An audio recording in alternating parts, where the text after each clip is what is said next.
Dans le cadre d'une négociation commerciale, un juriste peut rencontrer différentes catégories de réduction de prix. Nous avons la règle de 3 R, les remises, les ristournes, les rabais, des escomptes. Et si le juriste intervient dans le secteur de la distribution, il rencontrera également 2 autres catégories de réduction de prix, la coopération commerciale et les autres obligations. D'une part, il y a les réductions de prix que l'on appelle la marge avant, c'est-à-dire les remises, qui sont une réduction immédiate acquise au moment de la vente. Nous avons également les ristournes, qui sont une réduction différée dans le temps soumise à une condition non réalisée au moment de la vente. Nous avons également des rabais qui sont une réduction de prix négociée en présence d'un défaut de qualité, ou un escompte qui est une réduction de prix en contrepartie d'un paiement dans un délai plus court que celui convenu entre les parties. D'autre part, il existe également la marge arrière qui est composée de 2 catégories. La coopération commerciale, ce sont des prestations de services qui sont rendues par le distributeur en faveur du fournisseur en contrepartie d'un service qui met en avant le produit auprès des consommateurs finaux, par exemple une publicité, une mise en avant en ligne, ou les autres obligations, ce sont des prestations rendues par le distributeur en faveur du fournisseur avec des services qui ne touchent ni à l'œil ni à la main du consommateur final. Par exemple, une centralisation de commandes, une centralisation de livraison, des statistiques de vente, etc.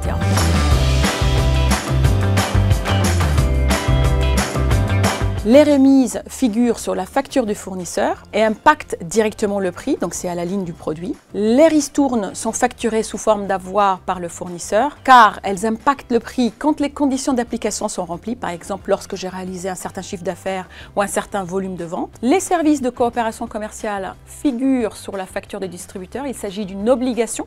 Et enfin, les réductions de prix en contrepartie d'autres obligations ont 2 possibilités. Soit ils figurent sur la facture du distributeur, soit ils figurent sur la facture du fournisseur.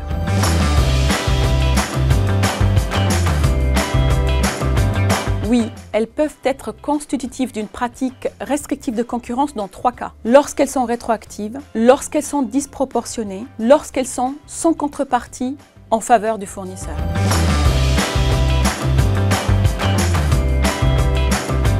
Le délai de paiement contractuel maximal ne peut jamais dépasser 60 jours à compter de la date d'émission de la facture ou 45 jours fin de mois à compter de la date d'émission de facture. Pour les 45 jours fin de mois, nous avons 2 modes de computation de ce délai. Soit c'est 45 jours fin de mois, soit c'est fin de mois 45. En ce qui concerne le délai supplétif, il est à hauteur de 30 jours à compter de la date de réception de marchandises ou à compter de l'exécution de la prestation de service demandée.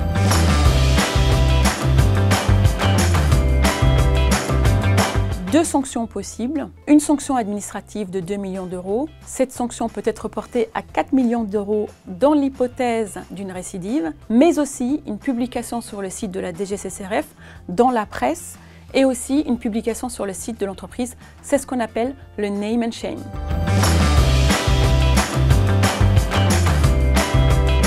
Le Code de commerce prévoit 3 possibilités. Premièrement, il y a l'ordre public, à savoir 40 € par facture en retard. Deuxièmement, nous avons le plancher, c'est-à-dire qu'on ne peut pas aller en dessous, c'est les 3 fois le taux d'intérêt légal. Nous avons aussi le droit commun, la sanction supplétive, le taux de BCE plus 10 points. Il est également possible d'insérer dans vos contrats ou dans vos CGV une clause de pénalité pour retard de paiement qui sanctionne plus lourdement le retard de paiement, mais cette clause ne doit pas être déséquilibrée.